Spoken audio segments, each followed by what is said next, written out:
اس روز سلطان ایوبی نائبین کو احکامات اور ہدایات دے رہے تھے جب دو گھوڑے ان کے محافظ دستے کی بنائی ہوئی حد پر رکے۔ انہیں محافظوں کے کمانڈر نے روک لیا تھا۔ سوار میگنا نامریوس اور موبی تھے۔ دو گھوڑوں سے اترے تو گھوڑوں کی باگیں ان کے ساتھی نے تھام لی۔ موبی نے کمانڈر سے کہا کہ وہ اپنے باپ کو ساتھ لائی ہے، سلطان ایوبی سے ملنا ہے۔ کمانڈر نے میگنا نامریوس سے بات کی اور ملاقات کی وجہ پوچھی۔ میگنا نامریوس نے جیسے اس کی بات سنی ہی نہ ہو، وہ یہ زبان سمجھتا ہی نہ تھا۔ موبی نے اپنا نام اسلامی بتایا تھا۔ اس کے کمانڈر سے کہا، اس سے بات کرنا بیکار ہے، یہ گونگا اور بہرا ہے۔ ملاقات کا مقصد ہم سلطان کو یا اس کے کسی بڑے افسر کو بتائیں گے۔ علی بن سفیان باہر ٹہل رہا تھا۔ اس نے میگنا نامریوس اور موبی کو دیکھا تو ان کے پاس آ گیا۔ اس نے السلام علیکم کہا تو موبی نے وعلیکم السلام کہا۔ کمانڈر نے اسے بتایا کہ یہ سلطان سے ملنا چاہتے ہیں۔ علی بن سفیان نے میگنا نامریوس سے ملاقات کی وجہ پوچھی تو موبی نے اسے بھی کہا کہ یہ میرا باپ ہے، گونگا اور بہرا ہے۔ علی بن سفیان نے انہیں بتایا کہ سلطان بہت مصروف ہیں، فارغ ہو جائیں گے تو ان سے ملاقات کا وقت لیا جائے گا۔ اس نے کہا، آپ ملاقات کا مقصد بتائیں، ہو سکتا ہے آپ کا کام سلطان سے ملے بغیر ہو جائے۔ سلطان چھوٹی چھوٹی شکایتوں کے لیے ملاقات کا وقت نہیں نکال سکتے، متعلقہ محکمہ از خود ہی شکایت رفع کر دیا کرتا ہے۔ کیا سلطان ایوبی اسلام کی ایک مظلوم بیٹی کی فریاد سننے کے لیے وقت نہیں نکال سکیں گے؟ موبی نے کہا، مجھے جو کچھ کہنا ہے وہ میں انہی سے کہوں گی، مجھے بتائے بغیر آپ سلطان سے نہیں مل سکیں گی۔ علی بن سفیان نے کہا، میں سلطان تک آپ کی فریاد پہنچاؤں گا، وہ ضروری سمجھیں گے تو آپ کو اندر بلا لیں گے۔ علی بن سفیان انہیں اپنے کمرے میں لے گیا۔ موبی نے شمالی علاقے کے کسی قصبے کا نام لے کر کہا، 2 سال گزرے، سوڈانی فوج وہاں سے گزری، میں بھی لڑکیوں کے ساتھ فوج دیکھنے کے لیے باہر آ گئی۔ ایک کماندار نے اپنا گھوڑا موڑا اور میرے پاس آ کر میرا نام پوچھا۔ میں نے بتایا تو اس نے میرے باپ کو بلایا، اسے پرے لے جا کر کوئی بات کی۔ کسی نے کماندار سے کہا کہ یہ گونگا اور بہرا ہے۔ کماندار چلا گیا۔ شام کے بعد 4 سوڈانی فوجی ہمارے گھر آئے اور مجھے زبردستی اٹھا کر لے گئے اور کماندار کے حوالے کر دیا۔ اس کا نام بالیان ہے۔ وہ مجھے اپنے ساتھ لے آیا اور حرم میں رکھ لیا۔ اس کے پاس 4 اور لڑکیاں تھیں۔ میں نے اسے کہا کہ میرے ساتھ باقاعدہ شادی کر لے، لیکن اس نے مجھے شادی کے بغیر ہی بیوی بنائے رکھا۔ 2 سال اس نے مجھے اپنے پاس رکھا۔ سوڈانی فوج نے بغاوت کی تو بالیان چلا گیا، معلوم نہیں مارا گیا ہے یا قید میں ہے۔ آپ کی فوج اس کے گھر میں آئی اور ہم سب لڑکیوں کو یہ کہہ کر گھر سے نکال دیا کہ تم سب آزاد ہو۔ میں اپنے گھر چلی گئی، میرے باپ نے شادی کرنی چاہی تو سب نے مجھے قبول کرنے سے انکار کر دیا، کہتے ہیں کہ یہ حرم کی چھوڑی ہوئی ہڈی ہے، وہاں لوگوں نے میرا جینا حرام کر دیا ہے۔ ہم سرائے میں ٹھہرے ہیں، سنا تھا کہ سلطان سوڈانیوں کو زمینیں اور مکان دے رہے ہیں۔ مجھے آپ بالیان کی داشتہ یا اس کی بیوی سمجھ کر یہاں زمین اور مکان دے دیں تاکہ میں اس قصبے سے نکل آؤں، ورنہ میں خودکشی کر لوں گی یا گھر سے بھاگ کر کہیں طوائف بن جاؤں گی۔ اگر آپ کو زمین سلطان سے ملے بغیر مل جائے تو سلطان سے ملنے کی کیا ضرورت ہے؟ علی بن سفیان نے کہا، ہاں۔ موبی نے کہا، پھر بھی ملنے کی ضرورت ہے، اسے آپ عقیدت بھی کہہ سکتے ہیں۔ میں سلطان کو صرف یہ بتانا چاہتی ہوں کہ اس کی سلطنت میں عورت کھلونا بنی ہوئی ہے۔ دولت مندوں اور حاکموں کے ہاں شادی کا رواج ختم ہو گیا ہے۔ خدا کے لیے عورت کی عصمت کو بچاؤ اور عورت کی عظمت بحال کرو۔ سلطان سے یہ کہہ کر شاید میرے دل کو سکون آ جائے گا۔ میگنا نامریوس اسی طرح خاموش بیٹھا رہا جیسے اس کے کان میں کوئی بات نہیں پڑ رہی تھی۔ علی بن سفیان نے موبی سے کہا کہ سلطان کو اجلاس سے فارغ ہونے دیں، پھر ان سے ملاقات کی اجازت لی جائے گی۔ یہ کہہ کر علی بن سفیان باہر نکل گیا۔ وہ بہت دیر بعد آیا اور کہا کہ وہ سلطان سے اجازت لینے جا رہا ہے۔ وہ سلطان ایوبی کے کمرے میں چلا گیا اور خاصی دیر بعد آیا۔ اس نے موبی سے کہا کہ اپنے باپ کو سلطان کے پاس لے جاؤ۔ اس نے انہیں سلطان ایوبی کا کمرہ دکھا دیا۔ کمرے میں داخل ہونے سے پہلے دونوں نے باہر کی طرف دیکھا۔ وہ غالباً قتل کے بعد وہاں سے نکلنے کا راستہ دیکھ رہے تھے۔ سلطان کمرے میں اکیلے تھے۔ انہوں نے دونوں کو بٹھایا اور موبی سے پوچھا، کیا تمہارا باپ پیدائشی گونگا اور بہرا ہے؟ ہاں سلطان محترم، موبی نے جواب دیا، یہ اس کا پیدائشی نقص ہے۔ سلطان ایوبی بیٹھے نہیں، کمرے میں ٹہلتے رہے اور بولے، میں نے تمہاری شکایت اور مطالبہ سن لیا ہے، مجھے تمہارے ساتھ پوری ہمدردی ہے، میں تمہیں یہاں زمین بھی دوں گا اور مکان بھی بنوا دوں گا۔ سنا ہے تم کچھ اور بھی مجھ سے کہنا چاہتی ہو، اللہ آپ کا اقبال بلند کرے۔ موبی نے کہا، آپ کو بتا دیا ہوگا کہ میرے ساتھ کوئی آدمی شادی نہیں کرتا، لوگ مجھے حرم کی چچوڑی ہوئی ہڈی، فاحشہ اور بدکار کہتے ہیں اور میرے باپ کو کہتے ہیں کہ اس نے بیٹی بیچ ڈالی تھی۔ آپ مجھے زمین اور مکان تو دے دیں گے، لیکن مجھے ایک خاوند کی ضرورت ہے جو میری عزت کی رکھوالی کرے۔ اس نے جھجک کر کہا، میں ایسی بات کہنے کی جرت نہیں کر سکتی، لیکن اپنی ماں باپ کی عرضداشت آپ تک پہنچانا چاہتی ہوں کہ اگر آپ میری شادی نہیں کرا سکتے تو مجھے اپنے حرم میں رکھ لیں۔ آپ میری عمر، میری شکل و صورت اور میرا جسم دیکھیں، کیا میں آپ کے قابل نہیں ہوں؟ یہ کہہ کر اس نے میگنا نامریوس کے کندھے پر ہاتھ رکھ کر دوسرا ہاتھ اپنے سینے پر رکھا اور سلطان ایوبی کی طرف اشارہ کیا۔ یہ اشارہ شاید پہلے سے طے شدہ تھا۔ میگنا نامریوس نے دونوں ہاتھ جوڑ کر سلطان ایوبی کی طرف کیے اور پھر موبی کے ہاتھ پکڑ کر سلطان ایوبی کی طرف بڑھائے، جیسے کہ وہ یہ کہہ رہا تھا کہ میری بیٹی کو قبول کر لو۔ میرا کوئی حرم نہیں لڑکی، سلطان ایوبی نے کہا، میں ملک سے حرم، قہبہانے اور شراب ختم کر رہا ہوں۔ بات کرتے کرتے انہوں نے اپنی جیب سے ایک سکہ نکالا اور ہاتھ میں اچھالنے لگے۔ انہوں نے کہا، میں عورت کی عزت کا محافظ بننا چاہتا ہوں۔ یہ کہتے کہتے وہ دونوں کی پیٹھ پیچھے چلے گئے اور سکہ ہاتھ سے گرا دیا۔ ٹن کی آواز آئی تو میگنا نامریوس نے چونک کر پیچھے دیکھا اور پھر فوراً ہی سامنے دیکھنے لگا۔ صلاح الدین ایوبی نے تیزی سے اپنے کمر بند سے 1 فٹ لمبا خنجر نکال کر اس کی نوک میگنا نامریوس کے گردن پر رکھ دی اور موبی سے کہا، یہ شخص میری زبان نہیں سمجھتا، اسے کہو کہ اپنے ہاتھ سے اپنا ہتھیار پھینک دے۔ اس نے ذرا سی پتو پیش کی تو یہاں سے تم دونوں کی لاشیں اٹھائی جائیں گی۔ موبی کی آنکھیں حیرت اور خوف سے کھل گئیں۔ اس نے اداکاری کا کمال دکھانے کی کوشش کی اور کہا، میرے باپ کو ڈرا دھمکا کر آپ مجھ پر کیوں قبضہ کرنا چاہتے ہیں؟ میں تو خود ہی اپنے آپ کو پیش کر رہی ہوں۔ تم جب محاذ پر میرے سامنے آئی تھیں تو تم میری زبان نہیں بولتی تھی، سلطان ایوبی نے کہا اور خنجر کی نوک میگنا نامریوس کی گردن پر رکھے رکھی۔ اس نے کہا، کیا تم اتنی جلدی یہاں کی زبان بولنے لگی ہو؟ اسے کہو ہتھیار فوراً باہر نکال دے۔ موبی نے اپنی زبان میں میگنا نامریوس سے کچھ کہا تو اس نے چوغے کے اندر ہاتھ ڈال کر خنجر باہر نکالا، جو اتنا ہی لمبا تھا جتنا سلطان ایوبی کا تھا۔ سلطان نے اس کے ہاتھ سے خنجر لے لیا اور اپنا خنجر اس کی گردن سے ہٹا کر کہا، باقی 6 لڑکیاں کہاں ہیں؟ آپ نے مجھے پہچانے میں غلطی کی ہے، موبی نے کانپتی ہوئی آواز میں کہا، میرے ساتھ کوئی اور لڑکی نہیں۔ آپ کون سی 6 لڑکیوں کی بات کر رہے ہیں؟ مجھے خدا نے آنکھیں دی ہیں، سلطان ایوبی نے کہا، اور خدا نے مجھے ذہن بھی دیا ہے جس میں وہ چہرے نقش ہو جاتے ہیں جنہیں ایک بار آنکھ دیکھ لیتی ہے۔ تمہارا چہرہ جو آدھا نقاب میں ہے میں نے پہلے بھی دیکھا ہے۔ تمہیں اور تمہارے اس ساتھی کو خدا نے اتنا ناقص ذہن دیا ہے کہ جس کام کے لیے تم آئے تھے تم اس قابل نہیں۔ سرائے میں تم دونوں خامد اور بیوی تھے، یہاں آ کر تم باپ اور بیٹی بن گئے، مگر تم ہو کچھ بھی نہیں۔ اور تمہارا ایک ساتھی باہر گھوڑے کے پاس کھڑا ہے اور وہ تمہارا نوکر نہیں، اسے گرفتار کر لیا گیا ہے۔ یہ کمال علی بن سفیان کا تھا۔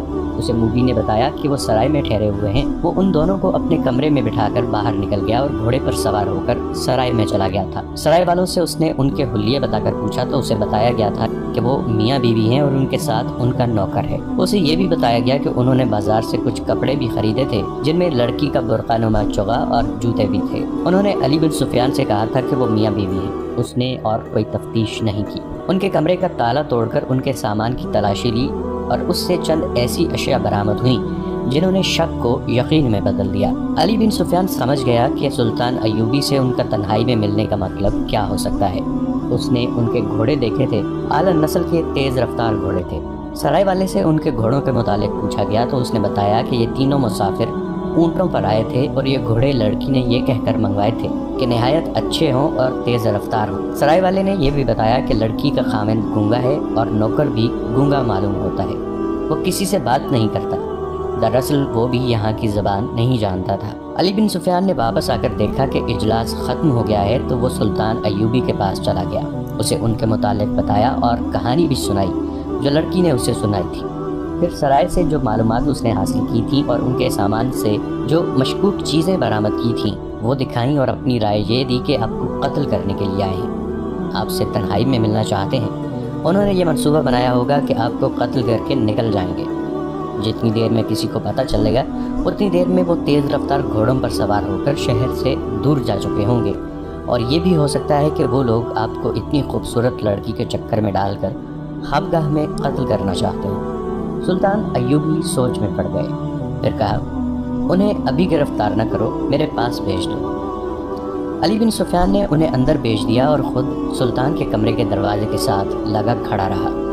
اس نے محافظ دستے کے کمانڈر کو بلا کر کہا، ان دونوں گھوڑوں کو اپنے گھوڑوں کے ساتھ باندھ دو اور زینے اتار دو۔ ان کے ساتھ جو آدمی ہے اسے اپنی حراست میں بٹھا لو، اس کی تلاشی لو، اس کے کپڑوں کے اندر خنجر ہوگا، وہ اس سے لے لو۔ ان احکام پر عمل ہو گیا۔ میگنا نامریوس کا ساتھی گرفتار ہو گیا، اس سے ایک خنجر برآمد ہوا، گھوڑوں پر بھی قبضہ کر لیا گیا۔ اور جب انہیں سلطان ایوبی کے کمرے میں داخل کیا گیا تو باتوں باتوں میں سلطان نے ایک سکہ فرش پر پھینک کر یقین کر لیا کہ یہ شخص بہرا نہیں۔ سکے کی آواز پر اس نے فوراً پیچھے مڑ کر دیکھا تھا۔ صلاح الدین ایوبی نے لڑکی سے کہا، اسے کہو کہ میری جان صلیبیوں کے خدا کے ہاتھ میں نہیں، میرے اپنے خدا کے ہاتھ میں۔ موبی نے اپنی زبان میں میگنا نامریوس سے بات کی تو اس نے چونک کر کچھ کہا۔ موبی نے سلطان ایوبی سے کہا، یہ کہتا ہے کیا آپ کا خدا کوئی اور ہے، اور کیا مسلمان بھی خدا کو مانتے ہیں؟ اسے کہو مسلمان اس خدا کو مانتے ہیں جو سچا ہے اور سچے عقیدے والوں کو عزیز رکھتا ہے۔ سلطان ایوبی نے کہا، مجھے کس نے بتایا کہ تم دونوں مجھے قتل کرنے آئے ہو؟ میرے خدا نے۔ اگر تمہارا خدا سچا ہوتا تو تمہارا خنجر مجھے ہلاک کر چکا ہوتا۔ میرے خدا نے تمہارا خنجر میرے ہاتھ میں دے دیا ہے۔ اس نے ایک تلوار کہیں سے نکالی اور چند اور اشیاء انہیں دکھا کر کہا، یہ تلوار اور چیزیں تمہاری ہیں، یہ تمہارے ساتھ سمندر پار سے آئی ہیں، تم سے پہلے یہ مجھ تک پہنچ گئی ہیں۔ میگنا نامریوس حیرت سے اٹھ کھڑا ہوا، اس کی آنکھیں ابل کر باہر آ گئیں۔ جتنی باتیں ہوئیں وہ موبی کی وساطت سے ہوئیں۔ میگنا نامریوس نے بولنا شروع کر دیا اور وہ صرف اپنی زبان بولتا سمجھتا تھا۔ خدا کے متعلق یہ باتیں سن کر اس نے کہا، یہ شخص سچے عقیدہ کا معلوم ہوتا ہے۔ میں اس کی جان لینے آیا تھا لیکن اب میری جان اس کے ہاتھ میں ہے۔ اسے کہو کہ تمہارے سینے میں ایک خدا ہے، وہ مجھے دکھائے۔ میں اس خدا کو دیکھنا چاہتا ہوں جس نے اسے اشارہ دے دیا ہے کہ ہم اسے قتل کرنے آئے ہیں۔ سلطان ایوبی کے پاس اتنی لمبی چوڑی باتوں کا وقت نہیں تھا۔ انہیں چاہیے تھا کہ ان دونوں کو جلاد کے حوالے کر دیتے، لیکن انہوں نے دیکھا کہ یہ شخص بھٹکا ہوا معلوم ہوتا ہے۔ اگر یہ پاگل نہیں تو یہ ذہنی طور پر گمراہ ضرور ہے۔ چنانچہ انہوں نے اس کے ساتھ دوستانہ انداز سے باتیں شروع کر دیں۔ اس دوران علی بن سفیان اندر آ گیا۔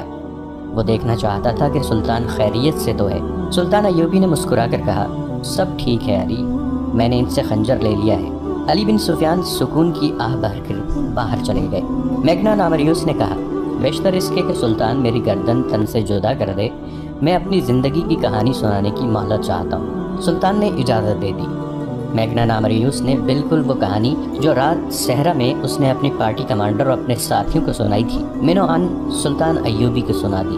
اب کہ اس نے سلیب پر لٹکتے ہوئے حضرت عیسیٰ علیہ السلام کے بت، کماری مریم کی تصویر اور پادریوں کے اس خدا سے جس سے وہ پادری کی اجازت کے بغیر بات بھی نہیں کر سکتا تھا، بیزاری کا اظہار اور زیادہ شدت سے کیا اور کہا، مرنے سے پہلے مجھے خدا کی ایک جھلک دکھلا دو۔ میرے خدا نے بچوں کو بھی بھوکا مار دیا ہے، میری ماں کو اندھا کر دیا ہے، میری بہن کو شرابی وحشیوں کا قیدی بنا دیا ہے اور مجھے 30 سالوں کے لیے قید خانے میں بند کر دیا ہے۔ میں وہاں سے نکلا تو موت کے منہ میں آ پڑا۔ سلطان، میری جان تیرے ہاتھ میں ہے، مجھے سچا خدا دکھا دے، میں اس سے فریاد کروں گا، اس سے انصاف مانگوں گا۔ تیری جان میرے ہاتھ میں نہیں، سلطان ایوبی نے کہا، میرے خدا کے ہاتھ میں ہے۔ اگر میرے ہاتھ میں ہوتی تو اس وقت تک تم میرے جلاد کے پاس ہوتے۔ میں تمہیں وہ سچا خدا دکھا دوں گا جو تیری گردن مارنے سے مجھے روک رہا ہے، لیکن تجھے اس خدا کا سچا عقیدہ قبول کرنا ہوگا، ورنہ خدا تمہاری فریاد نہیں سنے گا اور انصاف بھی نہیں ملے گا۔ سلطان ایوبی نے اس کا خنجر اس کی گود میں پھینک دیا اور خود اس کے پاس جا کر اس کی طرف پیٹ کر کے کھڑے ہو گئے۔ موبی سے کہا، اسے کہو میں اپنی جان اس کے حوالے کرتا ہوں، یہ خنجر میری پیٹھ میں گھونپ دے۔ میگنا نامریوس نے خنجر ہاتھ میں لے لیا، اسے غور سے دیکھا، سلطان ایوبی کی پیٹھ پر نگاہ دوڑائی، اٹھا اور سلطان کے سامنے چلا گیا۔ اسے سر سے پاؤں تک دیکھا۔ یہ سلطان صلاح الدین ایوبی رحمۃ اللہ علیہ کی جلالی شخصیت کا اثر تھا یا سلطان کی آنکھوں کی چمک میں اسے سچا خدا نظر آ گیا کہ اس کے ہاتھ کانپے؟ اس نے خنجر سلطان ایوبی کے قدموں میں رکھ دیا۔ وہ دوزانو ہو کر بیٹھ گیا اور سلطان کا ہاتھ چوم کر زار و قطار رونے لگا۔ موبی سے کہا، اسے کہو یا تو یہ خود خدا ہے یا اس نے خدا کو اپنے سینے میں قید کر رکھا ہے، اسے کہو مجھے اپنا خدا دکھا دو۔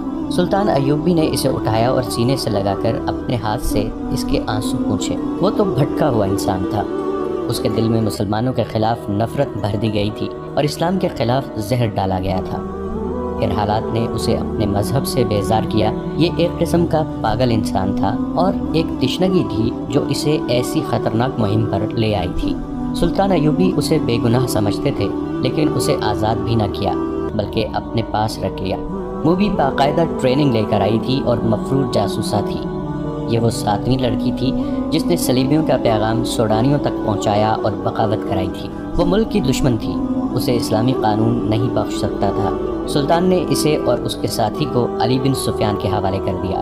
تفتیش میں دونوں نے اقبال جرم کر لیا اور یہ بھی بتا دیا کہ رسد کے قافلے کو انہوں نے ہی لوٹا تھا اور لڑکیوں کو بھی انہوں نے ہی آزاد کرایا تھا اور محافظ دستے کو ہلاک کیا تھا اور بالیان اور اس کے ساتھیوں کو بھی انہوں نے ہی ہلاک کیا تھا۔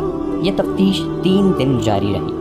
اس دوران میگنا نامریوس کا دماغ روشن ہو چکا تھا۔ ایک بار اس نے سلطان ایوبی سے پوچھا، کیا آپ نے اس لڑکی کو مسلمان کر کے حرم میں داخل کر لیا ہے؟